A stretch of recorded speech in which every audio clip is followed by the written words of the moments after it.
Ladies and gentlemen, welcome to our wrestling podcast. Available on SoundCloud, YouTube, Spotify, Apple Podcasts, and Stitcher Radio.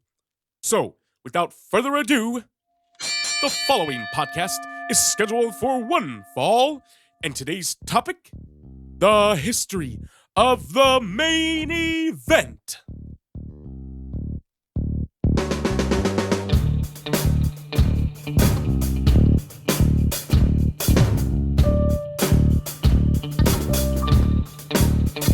Welcome to the O.W.P. This is our wrestling podcast. This is Dave along with Jess. Hi, David. And Cuz. I am all that is man. Jesus Christ. Bringing you our perspective on the world of professional wrestling. No inside sources, no ties to the industry, just stories from the diehards, sharing opinions with you. And now on to our topic today, the history of the main event. As always, you can reach us via Instagram at O.W.P 2019, SoundCloud at Our Wrestling Podcast, YouTube at Our Wrestling Channel, or just do the easy thing, download WrestlePost. It's an app at no charge to you, and you can join us along with other great podcasts of the day. Cuz, what's up? What's going on, man? I mean, I'm ready, man. Let's do this. Apparently ready for a different episode. Since you're so ready, why don't you tell us why we're talking about the main event today? We feed him because we're always encouraging him to do voices and shit like that. And I think he's lost himself within himself. Like now when we talk to him, he can't just be like, "I'm doing good, Dave." He's like, "Yeah, I'm doing good." Like it's some ridiculous. We're always pushing him over the edge. I think we've actually just forced him over the edge. He's lost in voice. Did we? Did we break you? Yeah, he might be broken. I was, I thought we were doing greatest WrestleMania moments for some reason.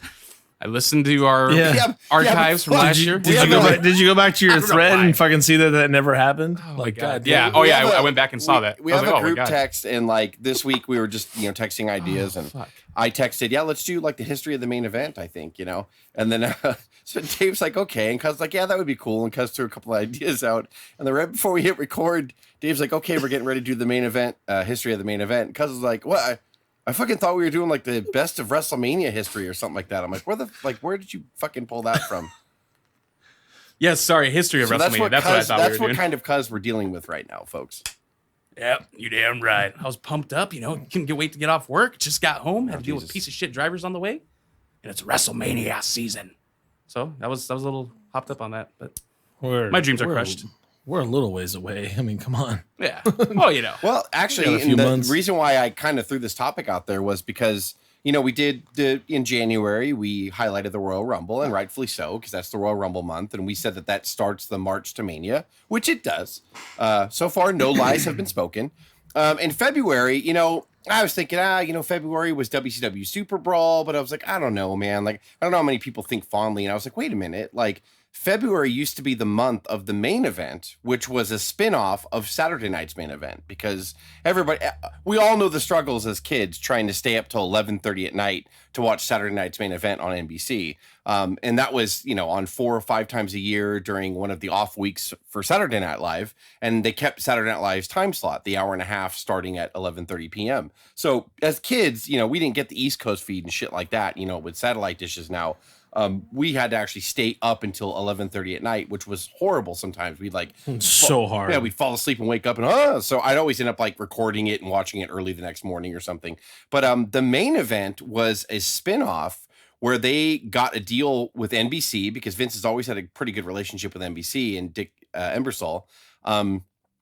They said, well, why don't we give you, one special a year of an actual primetime slot on Friday live. So Saturday night's main event was all pre-taped, and they would pre-tape it a month in advance, and they would edit it and air it. But the main event was live, like they do Raw now. It was a live broadcast. They had 1 hour, and they would do it on NBC in primetime on a Friday.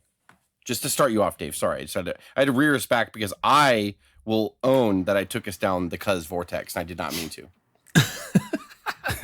No, you're right. I had WrestleMania fucking moments on notes that I made at work today, and every you did. Without question, this is going to be the most prepared Cuz had ever been, but it's the wrong topic. I know. Wrong episode. Had fucking Roddy Piper and Goldust on there and fucking everything. Oh my God, let's talk about the main event. And he's like, absolutely. The backlot brawl from WrestleMania 12 was fucking, oh yeah. And I'm because what are you talking about? That never happened. Oh man. Fucking, it's like when you book your flight for 7/8 and you didn't realize that it was actually August 7th. You're like, oh. It happens. Yeah. It happens sometimes. Yeah, it happens to the best of us. Yep. So in the history of the main event, was there 5 shows between 1988 and 1991. There were only the first 3 of those were shown live on NBC. The final 2 were taped and shown on NBC at a later date.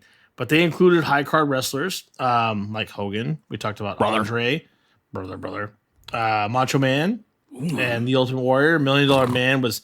It's funny. $1 Million Man was in a lot of main events and things like this. He could always seem to carry things. People don't really think of $1 Million Man as a main eventer, but he really was for a long time. He just was never a title holder. He was always that. If any other federation, the $1 Million Man would have held the title for years. But when you're in the only babyface organization, you're going to be the guy chasing. So it's pretty interesting stuff. But there was a spinoff of, like I said, of Saturday Night's Main Event. It aired on NBC on Friday nights during prime time. And then all episodes of the main event are available on the network, by the way, ladies and gentlemen, included with Saturday night's main event. So what do you want to talk about first, Jess? You just want to talk about the first episode? Yeah, let's rock it into this shit. Well, the main event of episode 1, February 5th, 1988, is Hulk Hogan versus Andre 2. Brother. Why was this so important? Well, this was the big this is the big rematch from WrestleMania 3. Everybody knows that Hulk slammed and pinned Andre at WrestleMania 3, and that really kind of sort of even back then made Hulk a legend. Like after he beat Andre, it was kind of like the last big thing that he had to do during his run. And so now Vince was looking to kind of milk the Hulk and Andre thing. They had already kind of briefly touched at Survivor Series 87. Each one of them captained different teams and they fought each other, and they briefly squared off for like 30 seconds before things got broken up. So now this was the big payoff. This was going to be a live special on NBC on Friday night primetime, the very first main event special ever, Hulk Hogan versus Andre 2. I remember I was watching live as a kid, absolutely for sure. This was a big deal. It was like I said, a live wrestling broadcast. It was like a live sporting event. So Dave, I know you're going to get into the numbers and everything, but this event proved to be just as big as the main event.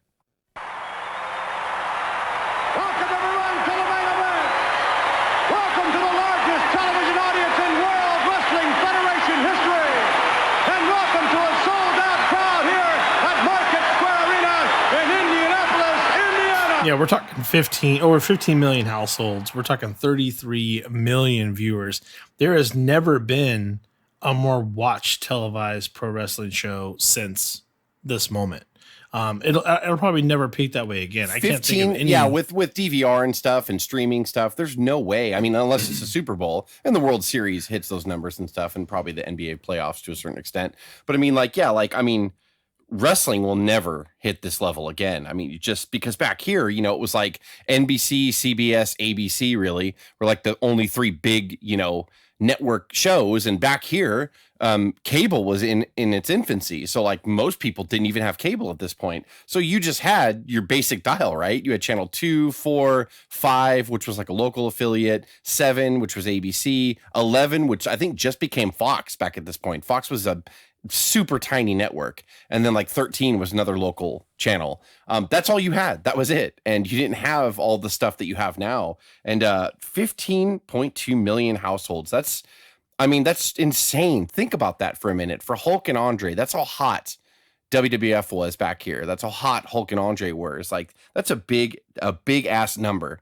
A primetime special. And to give you an idea, the Simpsons were just barely taking off at this point. Yeah. And that's a 33-year show, 33 season show. Yeah, I think something like that. Yeah, it is probably one of the longest running shows in history. So it was just getting started right off that Tracy Ullman show. For those of you old fuckers like us that remember that shit. That's why I first saw him. Know what we're talking about. Yeah, Tracy Ullman show. That's where they started. No, I don't. Right on Fox 11, that baby network that Jess is talking about. So it's interesting because in hindsight, you can really see what Vince was trying to do here, because we know that Andre would defeat Hogan technically on paper, right? But we also know that Hogan would not be pinned clean. We had the Hefner twins kind of come out. The evil twins. I mean, I think Vince had that storyline for years in his pocket and just waiting for the right time to use it. Oh yeah, he had twins.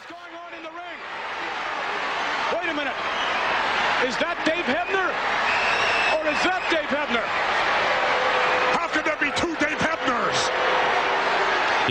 And pushes that through. But also this is pretty interesting because opening that broadcast was the Honky Tonk Man versus Macho Man Randy Savage for the IC title, which Macho didn't win. So what's really interesting about this is that up until this point, really, Randy Savage was a heel going in. Why is he wrestling another heel, even if it is for a title? This is the start of the babyface run for Macho Man to take the title. And I think just you can elaborate on this. I believe Hogan was going away for a while for some extracurricular activity. And this is where they were giving Macho that opportunity to say, hey, what can we do here? I almost hate covering old events because you look back at this and what they used this vehicle for, the main event, and it was so beautifully done to set up WrestleMania. So they're using a prime time special on free television, and not only getting huge viewership, but Vince knowing he was going to get huge to push his WrestleMania pay-per-view coming up. I mean, that's what it's all about. Like they used to think so far in advance and so intelligently back here. The guy who would end up winning the tournament opened up the pay-per-view or opened up the show, and fought Honky for the IC title. And they weren't going to put the title on Macho. Macho won by DQ here, but it kind of wrapped up his feud with Honky. And then sort of after this, he started focusing on WrestleMania, the tournament. He got involved with DiBiase, and then he wins the title. And it's just, God damn it. Like, they used to pre-plan stuff out so beautifully. And granted, there was a lot of time between pay-per-views. Now there's a pay-per-view every month. There's a live Raw every Monday. There's live SmackDown every Friday. There's, 19,000 other shows and shit and stuff they put on their social media accounts. So, but it's like, so I understand that it can't be like this, but you could still plan now if you wanted to. Truthfully, you wanted to.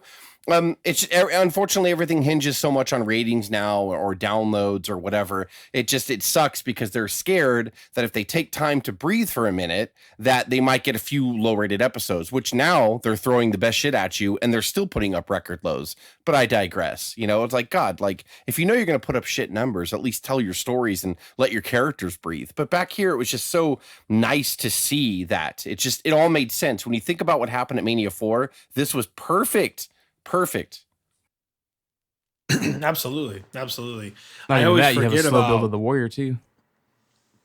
Oh, I hear slow. Well, this is before Warrior and Hogan, but like just the multiple different stories that they're planning. I mean, not that they were planning that exactly, but you see like the slow build of the Warrior going over the next few main events, and then obviously we know what you're talking about. Slow builds in general. Yeah, and then we know what happens with Randy and Hogan in the next one.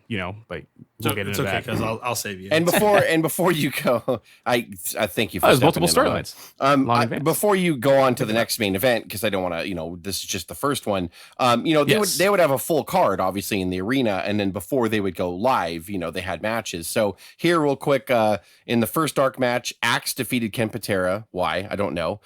Jake Roberts defeated Harley Race. Ron Bass defeated Coco Beware. The British Bulldogs, Davey Boy Smith and Dynamite Kid defeated the Islanders, Haku and Toma, excuse me. I lost my Islander accent for a second there. Jim Duggan defeated the One Man Gang. The Ultimate Warrior defeated Sika. And then for the live broadcast, you had Randy Savage defeating the Honky by disqualification. Andre the Giant would defeat Hulk Hogan to win the championship. And then they actually cut this match off in the middle. Strike Force would defend their tag titles against the Hart Foundation, but like 3 or 4 minutes after this match started, they ended the live broadcast and just abruptly went off the air. Wow. That's crazy. So that was technically your main event. Yeah, that was the last match on because for the live show, they wanted to make sure they got Savage and Honky because that's part of, again, they were trying to build Savage. And then, of course, they wanted to make sure Hulk and Andre, nothing went wrong. Sure. They got all their commercial breaks in and everything. So that final tag match was just a filler to fill out the hour. Yeah, they were doing backstage interviews. They were actually cutting the shit out of the match by going back and forth with Hulk crying in the back because he lost. And then they would come back out. Oh, brother. The whole time the match is going on and they're just sort of like barely covering it. It was really weird. They would correct it as you get into the second event here. They would kind of they would tighten up their seams. Oh, they can hold it to time. Yeah, and that's when they started realizing we can hold it to time. So, and that is episode 2, which is February of 1989. This is the Mega Powers versus the Twin Towers. So, just on the build up to this, by the way, because I was talking about build-ups in general, I think this is one of the greatest build-ups in WWE history, if not any wrestling promotion, where they took a year for the Mega Powers to build up, to explode, and to finish off almost a full over a year later from the first main event, where they were talking about Macho just kind of becoming a face against Honky Tonk in that setup. So you get Macho turning face, you get him teaming up with Hogan. Hogan's cool for the fact that you're the champion, we'll team up, it's cool, we're buds, to turning to jealousy over Elizabeth and all that kind of stuff. So this is where over time, like we talk about this whole thing in our archives when it comes to Hogan and Savage and WrestleMania 5. Check it out, it's pretty cool stuff. But this is the culinary match that everybody got to see, as Jess would say, for free, which we had over 11.5 million households seeing this match. And this is where the Mega Powers would break up, because what would happen is I think Macho actually ran into Elizabeth outside the ring. He got thrown out and he hit her, if I'm not mistaken. This whole match was kind of a weird afterthought. I mean, this whole, like Dave said, everything was building up for like a year. Again, makes a tear come to my eye when the planning, that used to be involved. And this storyline is the greatest in WWF. Well, I mean, there's been several great stuff since then, but this was the first one that Vince said soap opera storylines can work. Now, you could argue that wrestling storylines are kind of soap opera anyway, because people always nickname wrestling the male soap opera or the men's soap opera. I can't say that now because, both sexes can enjoy it. But all 19 sexes, whatever, because there's so many different identifiable sexes. 5,000. Yeah. So, I mean, like this was a legit buildup, and Vince did this. The backstage vignettes that did this, the match, the main event, the Twin Towers and Mega Powers, was kind of an afterthought. I mean, the whole thing ended up, like Dave said, Macho got thrown out onto Elizabeth inadvertently, and she was out. So Hulk gets off the apron. He's like, "Oh, my beer can penis," and he picks her up, and then he takes her to the back. Oh yeah, he looks real inspired crawling back in that ring. Macho Man through the rope. Oh no! Oh my God, no! Randy Savage hurled onto Elizabeth. Hulk Hogan overcovering both of them. Look at this.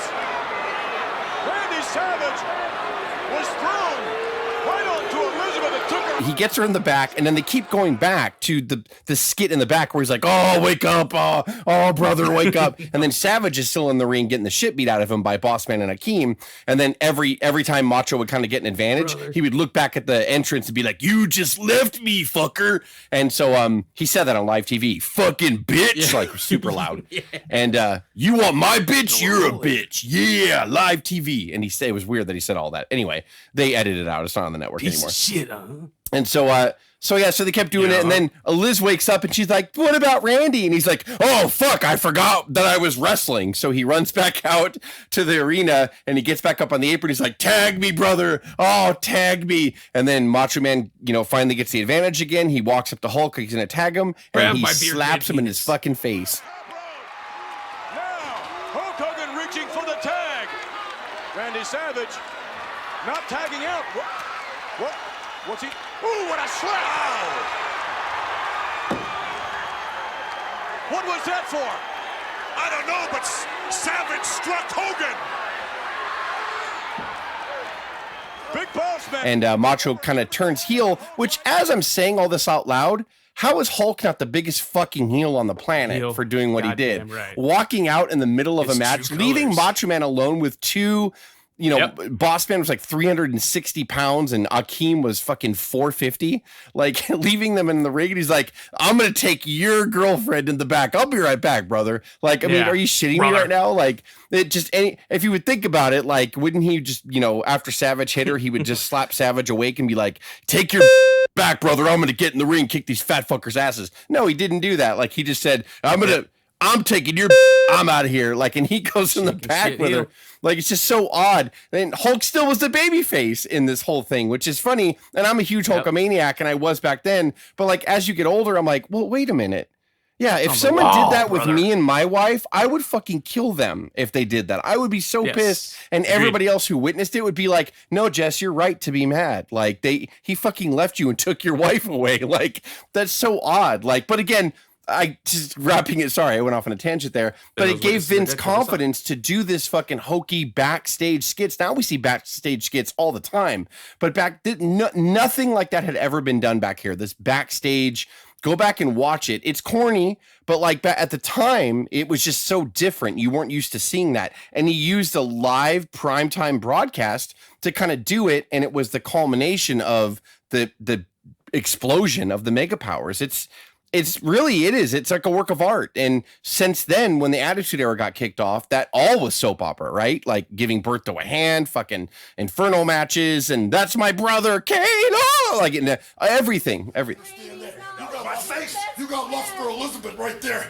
And I'm going to tell you, it makes me sick. I can't even stand to look at you. You turn my guts in two. If you want to come at me man to man for the belt, I would beat you 1, 2, 3. That would be okay. Try and talk some sense into this guy, man. Try and talk some sense to me.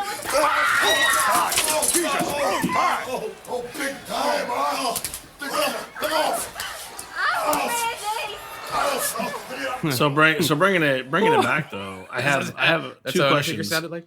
Mm-hmm. I have two questions on it though, just because I distinctly remember Hulk being in the back with Elizabeth, right, and then Macho Man coming out there and laying the title into his face and laid it in pretty thick because Hogan got a shiner off of that bad boy. So how did Hogan get back to Elizabeth? Was Macho looking for her? I'm trying to remember how that happened. No, Savage was in the ring, and then so basically Hulk took Elizabeth back, and then he comes back into the ring. Savage slaps him, and Savage left.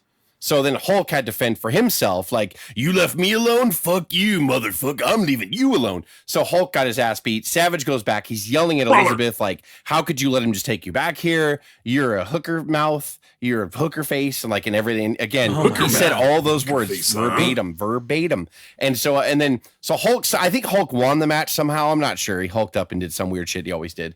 And then so Hulk comes running back like, Macho! And he comes back, and then they start fighting. Elizabeth's on the gurney, and she's like, seriously, stop it. I'm the hurt one here, you assholes. And so there's fighting over her. And then that's when Macho's like, oh, you could never beat me. You're not man enough to challenge me for this title. You have to snake behind my back and take my woman. If you wanted to be a man, just come at me face to face for the belt. I'll give you a match. I'll beat you 1, 2, 3. And the Hulk's like, what the fuck is going on? And then Macho hits him with the belt, and then that officially exploded the Mega Powers, and Macho beat him up, and then they did, he left after that, and pretty much after that, WrestleMania 5 main event was signed, and Mega Powers exploded all over the fucking place. All over.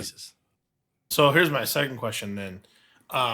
When did the great story, Tim. When did the Carney blurb come into effect where Hulk was like, I thought he was with Elizabeth. God, I forgot. Can I get a kiss now? No, this is all super. This is live, right? Now, now they do live shit all the time, and they have actual directors and producers back there. Back here, they were just like, they had NBC back there, like they had NBC producers, because it was whenever they would do a Saturday Night's main event special or a main event, especially a main event special, because it was live. They had some of the people that produced Saturday Night Live come out with them, because obviously Saturday Night Live is live, so they needed someone with that experience. So they were doing the backstage vignettes. They go to a commercial. They come back. Somebody went live with the camera before they told Hulk. So Hulk's like going like, gotta pay my bills, gotta pay my fucking bitches. Brother. And then Hulk said, they have wrestling talk, which is called Carney talk. And it's just like what Snoop said for shizzle and all that stuff. So Hulk was like, Hulk's like, yeah, give me the Tizime, brother, or whatever. Like, give me the time. Right, Is basically so. But he said that live on the air. They come back and you see Hulk just not even hurt or distraught anymore. It's like he's waiting. He's like, do. When are we gonna go live? Give me the Tizime, brother. When are we gonna go live on this bitch? Like, and then like they're all, we are live. We've been live for like 30 seconds. And he's like, oh. And then you see his face. He's like, "Oh, macho!" And he fucking runs out like Frankenstein, like, you know, yelling "macho" down the hall. And it was just so fucking beautiful. Like, all of it was. It's all awful, but it's beautiful at the same time. But this whole thing was a masterpiece. Legitly, I'm not even making a joke. It was the culmination of this like 9 to 10 month long build up. This cool like just pay-per-views leading up, you would see Dissension kind of start and then it would cool down, then it would heat up and cool down. It was really nicely done. And Hulk and Savage, WrestleMania 5 buy rate was massive. And that all of their numbers, their house shows, their ratings, this rating here, no, it wasn't as high as Hulk versus Andre the year before, but 11.6 million households. I mean, are you fucking kidding me? That's fantastic for Friday night where most people don't even watch TV and primetime network show. Amazing. And it just showed that Hulk and Savage had the chemistry and it was awesome. And, you know, like what else can you say? What else can you say? Except that the undercard was Andre the Giant defeating Jake Roberts. The Fabulous Rougeaus defeated the Hart Foundation. What? The Ultimate Warrior defeated Greg Valentine. Demolition defeated the Powers of Pain by disqualification. The Brain Busters defeated the Rockers. Brutus Beefcake wrestled Mr. Perfect to a double disqualification. And Hacksaw motherfucking Jim Duggan defeated Dino Bravo. And then the live matches were the Twin Towers versus the Mega Powers. And then DiBiase versus Hercules closed the show out live. How did fucking Hacksaw get so much love? Someone has to tell me. Like, an episode on our legacy of Hacksaw Jim Duggan. I'm sure we'll cover that. You don't know why he used that 2x4, pal. I just gave a spoiler, brother. That's next. The what did we say out the air? The legacy of the Bolsheviks was one of my favorite ones to do. Nikolai Volkov. The legacy of Outback Jack is another one I think we're going to do pretty soon. The legacy of Skinner. And then we already have one in the can. It's a 4-hour episode of the legacy of Hillbilly Jim. It's going to be really good. I cannot fucking wait for that. It's fantastic. Stay tuned for that shit. Shoot me in the face right now. Oh, and I totally forgot. No, I didn't forget. Never mind. That was all the matches. I went to the next card and I was like, I didn't even read all these matches. Oh, wait. Oh, yeah, hold on. That was the second one. That was the second main event in a row, a year apart from each other, roughly. So we're on a good roll here. Great ratings. Good legacy. It's funny because, you know, to your point, Jess, Hogan's the champ at this point for the February, of course, 1990 main event, right? Oh. And we still have Macho going to work with Hogan. They're still running this feud for quite some time. This posted 12.8 million households, so actually a little bit higher buy rate than the year before. Interesting side note, Tyson was actually scheduled to be a special guest here, but you can't be a special guest when you lose the fucking title. So last minute, James Buster Douglas replaces Mike Tyson 2 weeks earlier for that segment. That sucks balls because Tyson would have been just so much of a better, you know, draw at that time. But that kind of, I hate to say it, that messed up everything probably for Vince at that moment. Look at this. Buster not intimidated. He wants to keep it going. Mike, actually, his legs, you notice his legs in these wide shots. He doesn't have good bounce in his knees. Buster's legs actually look fresher to me. See Mike, the way he went back in his heels, doesn't have the good balance. His legs together as Buster's landing these. Oh, nice uppercut by Buster Douglas. Look at this. He's knocked Mike Tyson down for the first time in his career. Mike Tyson. You know, they hired Douglas to fill his post when Tyson pulled out, and you know, we got some interesting cards that did go live. The Warrior defeated his IC title against Dino Bravo. This is now where they're testing again, right? They tested Macho in 88, and now in 90 they're testing Warrior to go up against Hogan again. You know, for the next round around. Well, this was also a little different than the first two. The first two used the main event to, you know, air out whatever the main event was going to be for Mania. Here, Hulk and Warrior had already signed to face each other. They had the face off at Royal Rumble 90, which we covered in our Royal Rumble greatest episodes moment. And so they had already been on a collision course. And then the month before this, they had a Saturday night's main event where it was Hulk and the Warrior against the Genius and Mr. Perfect. And at the end, they had a miscommunication where Warrior was clotheslining the shit out of everyone in the ring. Hulk came up to go, calm down, brother. And then Warrior turned around and clotheslined him by accident. And then Hulk stood up and then they did the face-off thing or whatever. And then shortly after that, it was announced that WrestleMania 6 main event would be champion versus champion, Hulk versus the Warrior. And then after that was this event. The ultimate match. The ultimate challenge. And this, that's right, ultimate challenge. This, the main event 3 on February 23rd, 1990, was after that it was already announced that they were. So unlike the previous two where the happenings of the main event shaped WrestleMania, we already knew that Hulk and Warrior going into this event were going to be facing each other WrestleMania 6. So just a little side note that they just kind of did a little bit different on this one. Yeah. Good. So really good rating on this one as well. Really good. Yeah. So interesting question on Justin. Maybe we don't know the answer to look it up because get out your Google. What WrestleMania had a better pay-per-view ranking based on this? Because with Hogan and Macho, we didn't exactly know yet, right? With Hogan and Warrior, we did by this main event. Which had a better pay-per-view buy rate? I'm just curious if anybody can figure that out. What do you mean, of the two Manias?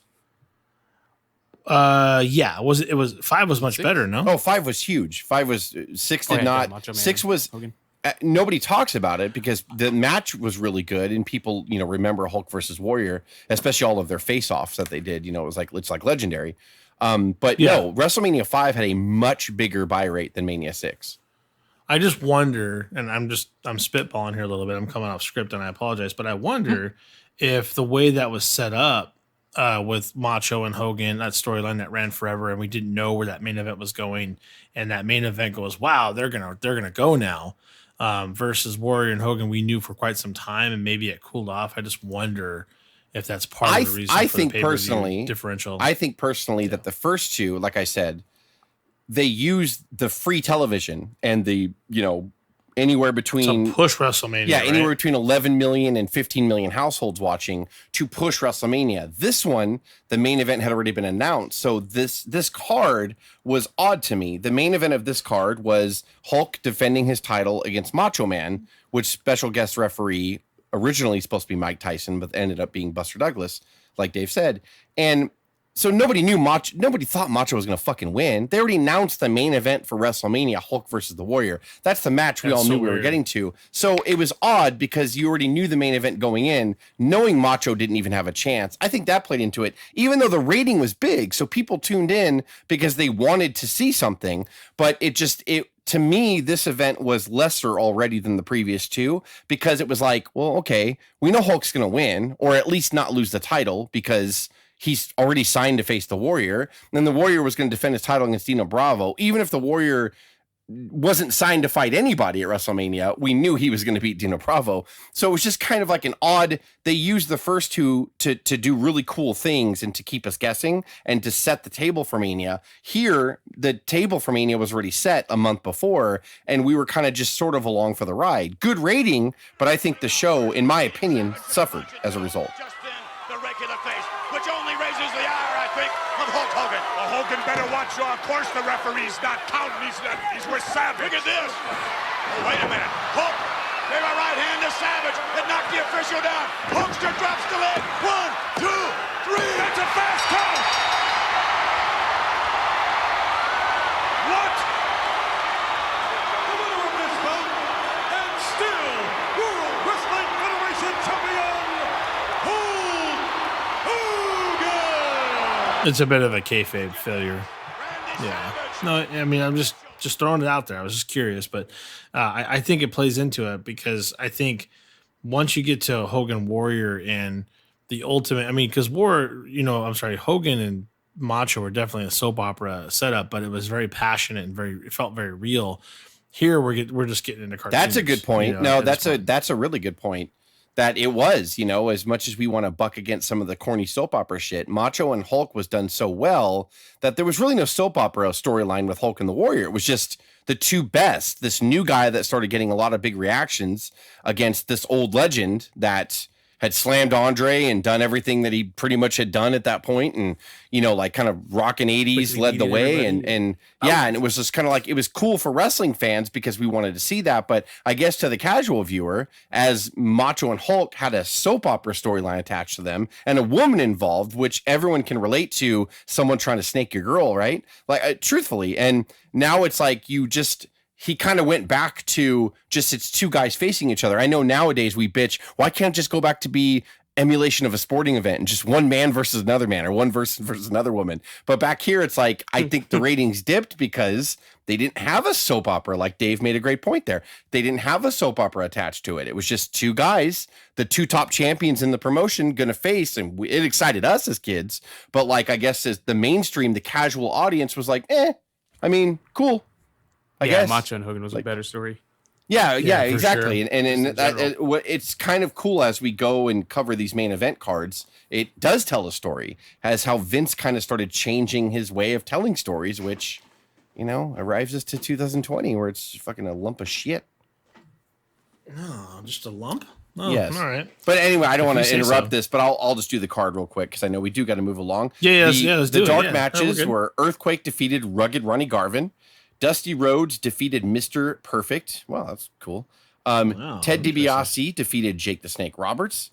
The Colossal Connection, Andre the Giant Haku, defeated Demolition. And I believe that, the Colossal... Were they tag titles at the point? Yeah, they were champions here, but this is a dark match, by the way. No, I'm just asking. Yeah, they were champions, correct. Bad News Brown defeated Tito Santana. Rick Martel defeated Brutus Beefcake. Roddy Piper wrestled Rick Rude to a double DQ, and as part of the live broadcast, Hulk Hogan defended the WWF Championship against Macho Man Randy Savage, and then the Ultimate Warrior defended his Intercontinental Championship against Dino Bravo, and the two would later face off in the main event of WrestleMania fucking 6. So, by the way, did someone in their mind think that Dino Bravo was just this great worker Well, tune in the future for our Legacy of Dino Bravo episode, Dave. Thanks for fucking spoiling that shit. Jesus Christ. I love Dino Bravo, but I'm like, does anybody really? Come on. Well, at that point, I'm just curious. I keep poking holes in things. I mean, rest in peace, and the way he passed away was horrible. But I mean, like, do we really give a shit about Dino Bravo? Let's be honest. You know, maybe not. But what I'm saying, all give a shit about everyone's life. I'm talking about his wrestling. When you know Rick Rude. When you know Rick Rude's gonna basically, you know, he's already kind of worked with Warrior. He's the only person who made Warrior look at. Why wouldn't you just put that match together? They've done it so many times already, right? It just, I don't know, baffles me that he's going against Dino Bravo on live TV and not someone like Rick Rude. And Rick Rude. Well, later that year they put Rick Rude in the main event of SummerSlam, so that's probably why they didn't do it. I thought maybe they just build it, but I don't know. I was just. Dave, we just established that he's fucking getting lazy with building shit at this point in his Vince McMahon. Yeah, that's true. And just a rough side note on that, that's the last time the main event was aired live on national television. Cuz just did an impression of Vince McMahon agreeing with me and agreeing with Dave. Yeah. Dave's like, yeah, that's true. Vince is like, that is fucking true. If you look back, I really did get fucking lazy. I was depressed for a while. Hulk was getting old and fat. I didn't like it. Yeah. Brother. Now, part 5. Sorry, I just don't want this to be a 19-hour episode. Sorry. By the way, just on a brief plug for Twitter, if someone's not following it, what is it? Vince McMahon Googling? Oh, it's fucking great. Yeah, that's the best. If you're not following that, guys, you need to follow it, because every time I see that the response of Vince McMahon, like, why the fuck? I literally hear when it. Anything in fucked Vince up voice. happens in the real WWE, I always go on Twitter and I'm, what's Vince McMahon Googling going to say? Like, it's great. Yeah. It's fucking great. This is the best ever. What a great idea. Yeah. Great That's idea. fucking amazing. So moving on to the 4th episode in November Doing of 1990. So this is actually the 2nd episode of same year, right? Of the main event. Yes, they actually had, for some odd reason, they had a second main event episode in 1990, which they'd never had 2 in the same year before. And this was the first taped one where they taped it a month before and then aired it. Same thing, primetime slot on Friday. They just taped it. So there's some interesting tidbits here where the Warrior actually wrestles DiBiase for the championship. We all know where that's going to go. But the thing that I find more interesting on this one was this is where the Rockers were scheduled to defeat the Hart Foundation for those WWF Tag Team titles, but the top rope actually breaks and the match falls apart because you can't really have high flyers going to work when the top rope's Well, can I say this really quick, not to cut you off? Yeah, it's really fucking weird that this was the first event that they chose to tape it like they did Saturday Night's main event and then air it 30 days later or whatever, however many days later. And that happened. If they would have done this live like they did the other ones, the rope would have broken live on television and they would have had to dry hump their way through a match, which we would have saw the Rockers on live television defeat the Hart Foundation, which you couldn't reverse that. So it's crazy to me that they didn't have headsets to put that together and say, hey, we got to fix this. And the ref could be like, hey, we got to do a different finish here. They didn't have that.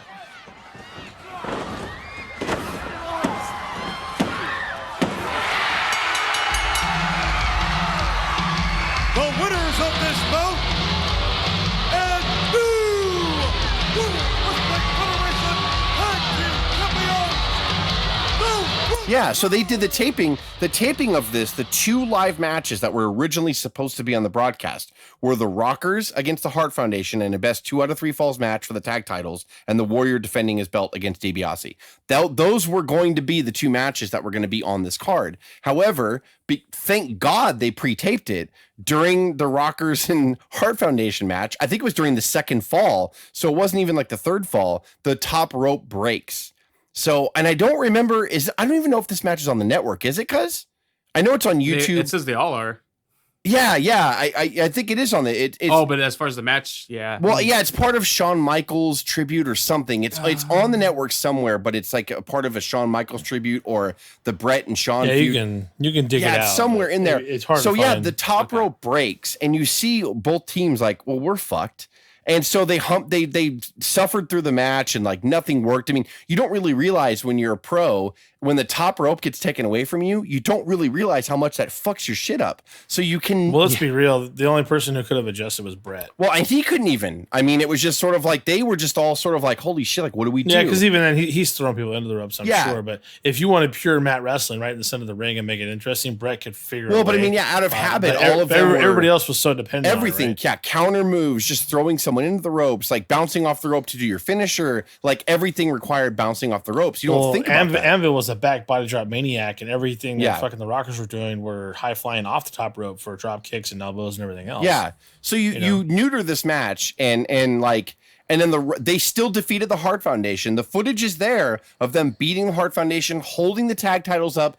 The announcer announces the Rockers are the new tag champions, like all of it. But so basically what happened afterwards was between the time that it was taped and the time they had to edit it for air and give to NBC so NBC could air it, Brett kind of got shitty and politicked in the back and said, first of all, he was already annoyed that Rockers were going to win. You know, they just did this whole great storyline with the Hart Foundation. Hart Foundation beat Demolition in a great 2 out of 3 falls match at SummerSlam 90.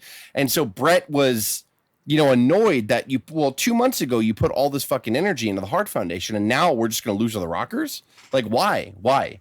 And Vince's thing was just like, well, tag wrestling doesn't draw for me. So like they've never had the title. So let's why not? And Brett was annoyed at that response. So Brett went out there and did the job and was going to do the job, but the top rope broke. So of course, afterwards, Brett politicked and he was like, look, like it's a shitty match, Vince. How are you going to put this on fucking a network special on a primetime slot? Like, even though it's pre-taped, it's still going to go on a Friday night primetime NBC.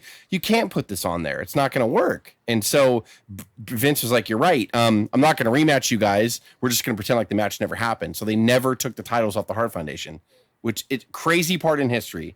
And it was going to be on one of the main event specials that we're covering, the Rockers winning the tag titles, which would have been cool, actually, when you think about it. But it did end up happening. And interesting tidbit on that, it never happened for the Rockers as well, officially, right? They never won the tag titles, not even for a single night. So crazy stuff. And another interesting side note, there is video of Bret Hart slicing the rope right when he walked into the ring. Shut up. I'm just shut the fuck up, you bastard. I'm just fucking. You are a Bret hating bastard. But look it up anyway. Nah, I'm playing. I love Bret. Come on. We all love Brett.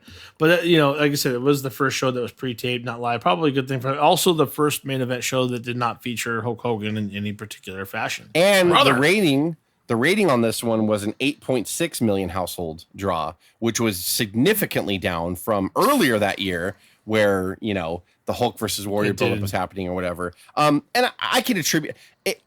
There's no way it was because it was taped, because there was no internet back then. There was no spoilers that could be given. Nobody knew. Yeah, and plus Saturday Night's Main Event had always drawn 8 to 10 million people on Saturday nights at 11:30 with a pre-tape show. So there's no good reason for it.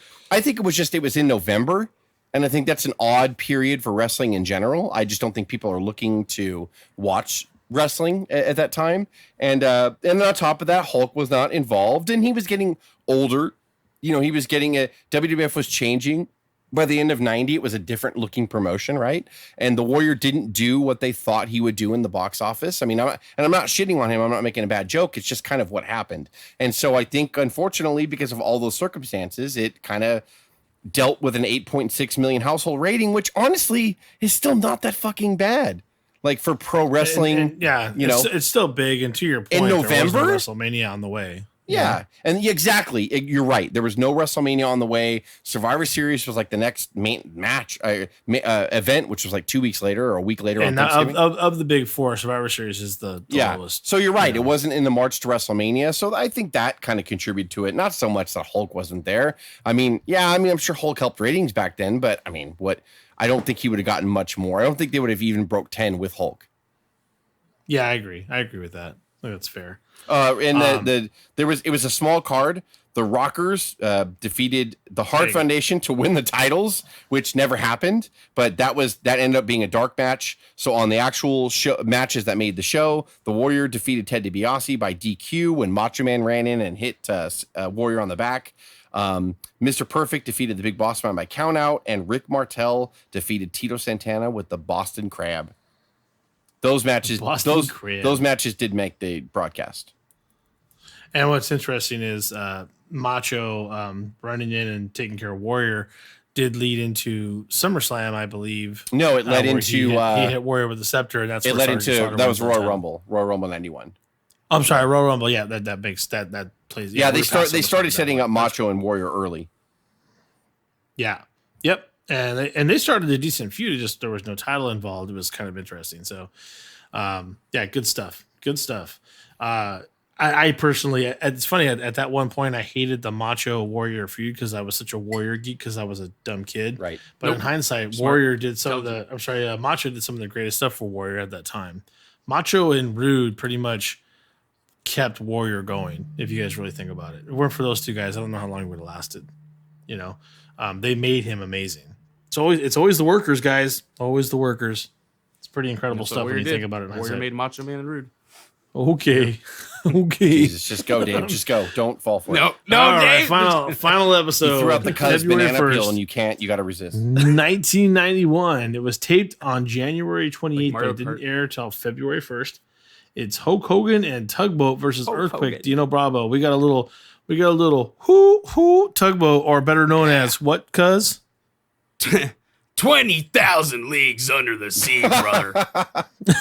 Stupid, just stupid. I was hoping I was gonna get the Shockmaster. Oh no, but that was a good quote. That Cuz, I'll give Cuz credit on that one. You pulled that one in. That was a good one. 20,000 leagues under the sea, brother. Fantastic. So we just keep seeing the ratings going down to Chinatown 6.7 in the household rating. The worst of any WWF program on NBC, including even any Saturday night's main event. So it did not air in the LA area. Oh man, I didn't know this. I'm getting these notes a little late, and I apologize. There was a plane crash at LAX. Yeah, which is weird because they didn't air it in the Los Angeles market. But I swear to God, as a kid, I would never miss an event, and I would remember my rage, and my parents probably grounding me because I was being a little fucking stubborn shit. If I didn't get to see this. So I'm not sure. I remember watching this, but maybe there was a notice put out. Did you have satellite at this time? Yes, I did. So maybe you're right. That's how you caught it on the East Coast. Yes, you're correct. Thank you, Dave. Jesus Christ. I was because when I was doing these notes, I was like, I don't remember missing this. I remember the rage I would have had as a spoiled shit child. And like you had that big fucking dish where you hit the you're button right, and went, you're right. So I got it, but in normal people who had regular just television, it did not air in the Los Angeles market, which I think contributed to the low rating as well. But again, I don't know if it would have been above an 8, when you think about it. Wrestling was dipping down. It's easy to look back at this point and say, oh yeah, the down period started here. But in 91, you didn't know. You had so many big names around you, especially in the WWF, that why would you think that wrestling was going into a dip period? But looking back, 91 was softish and 92 became the disaster cave-in, Yeah, no, I agree. So they blame the Iraq and look at storyline. Look at this main event: Hulk and Tugboat against fucking Earthquake and Dino. What a shit fuck show! Like, come on, like nobody cared about Tugboat no matter how much they tried to push him, and like Dino. Well, let's be real about it, right? I mean, what happened was this was the preset, but you have Slaughter defending the title against Hacksaw, and obviously Hogan runs in to save Hacksaw, and they would think that would be the ultimate epitome to anything. And plus Hogan's been back for 5 minutes and he's deemed the number one. Plus, the Iraqi conflict started when Iraq invaded Kuwait in late 90. The U.S. got involved in January, and that's when President Bush Sr. kind of put our troops over there, and we kind of went to fight them. I hate calling it a war because it was not a fucking war; it was a conflict. That was George Herbert Walker Bush. Yes, for the history. And rest in peace. And like that, I think Vince was really hyping on that. He brought Slaughter in I want to say like SummerSlam 90, he brought Slaughter back and turned him heel. So he was trying to really ride that Iraqi sympathizer with Slaughter out. Well, the problem is the U.S. in early January, before the Royal Rumble, decided to go in and put their foot up Iraq's ass and kick them out of Kuwait because they invaded Kuwait. And U.S. is like, get out. The conflict lasted like a month. So after Hulk won the Royal Rumble in 91, if that, right. And by the time this special hit, I want to say like 3 weeks later after the special hit, the US said, yeah, we fucking did our job and we're out. And that was it. So you had this whole buildup with Slaughter winning the title from the Warrior at Royal Rumble 91, him burning Hulk Hogan's shirt, symbolizing like he was going to burn the American flag, which they wanted to do, but they were like, don't fucking do it. And that was the original thing people were like, don't. Yeah, I know wrestling's fake, but don't fucking do that. Don't do that.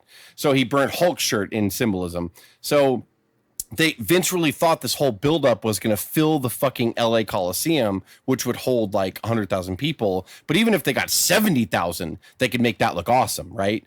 So like it just didn't pan out. So it was they blamed the soft Sergeant Slaughter, the conflict ended early and that kind of shit on everything. And it really wasn't interesting to begin with. Even if the war raged or the Iraqi conflict raged on, it wouldn't have mattered. Like the whole Sergeant Slaughter thing was just It was a little bit too close to home, even though wrestling's always kind of played on real life emotions.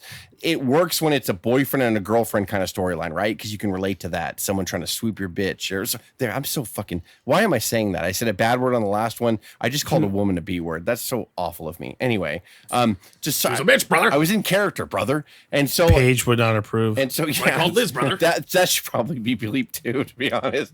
I'm just racking them up here. So yeah, it's like... and now you go to a real life conflict where war is real. And people really die, and American soldiers really die, and Iraqi soldiers really die, and people die.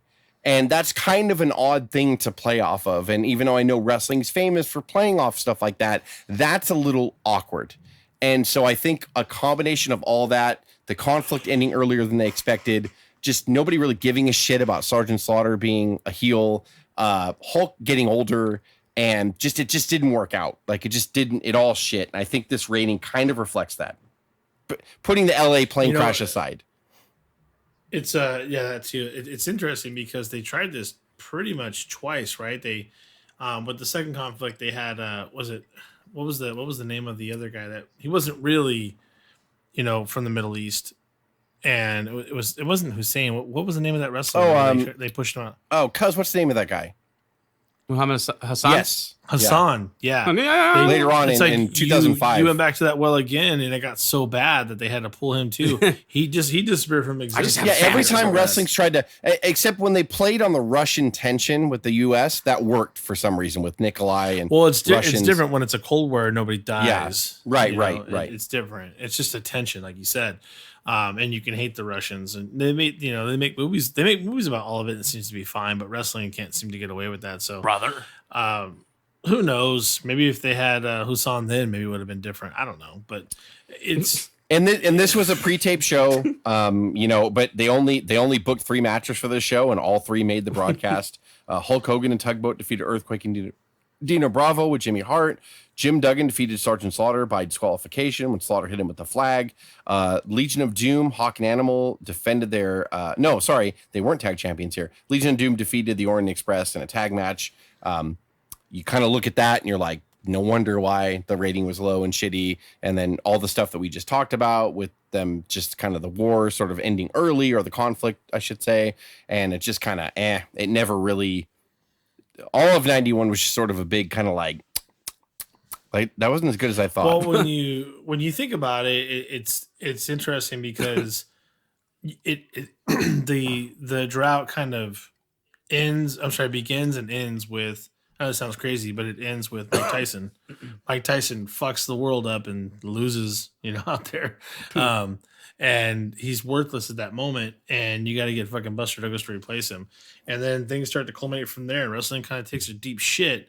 But then with DX and Stone Cold and all these items, and then Mike Tyson comes into the mix, that's the ultimate peak. And it was peaking before that, don't get me wrong. I mean, it was already bouncing back up with the Wars and else, but Mike Tyson was the turning point of the tide for WWF, and it started with him and it ended with him, where they finally came out on top again and brought it to the highest level it could possibly go for that realm. It's pretty interesting stuff, And if you haven't seen Mike Tyson's Mysteries, you got to do yourself a fucking yeah, favor. that's great. Yeah, it's fucking and it's February for the most part, except for that one Rogue event in '90 in November. The main event was always in February, so I thought, since we're in February, why not pay tribute to the main event? It only had 5 episodes, and it was connected to Saturday night's main event, which is a totally different legacy altogether. But these ones were the primetime spots, Friday nights, 8 p.m. Primetime spot on NBC. And, they did it, I would say the first 3 events absolutely did their jobs, especially when you look at the ratings, it just, it's kind of cool. I just wanted to go back and look at this, 'cause I thought it was kind of nice to see. No, that's good stuff. I agree. It's a great time for him to look at the main event, and it's a little gem that people tend to forget about, but it was so important to wrestling's history for its rise and its downfall. I think it's a big deal. Cuz, do you have anything to add? Oh, those are some great WrestleMania moments. Yeah, and as always, you can reach us via Instagram at O.W.P 2019, SoundCloud at Our Wrestling Podcast, YouTube at Our Wrestling Channel, or download WrestlePost. It's an app at no charge to you, and join us along with other great podcasts of the day. This is Dave, Jess, and Cuz with the O.W.P signing off. Have a good one, brother.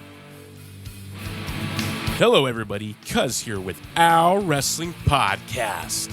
And I wanted to let you know, not only can you find us on SoundCloud and YouTube, but we are now available on Spotify, Apple Podcasts, and Stitcher Radio. That's right, more platforms for you to choose from to listen to your new favorite wrestling podcast, O.W.P.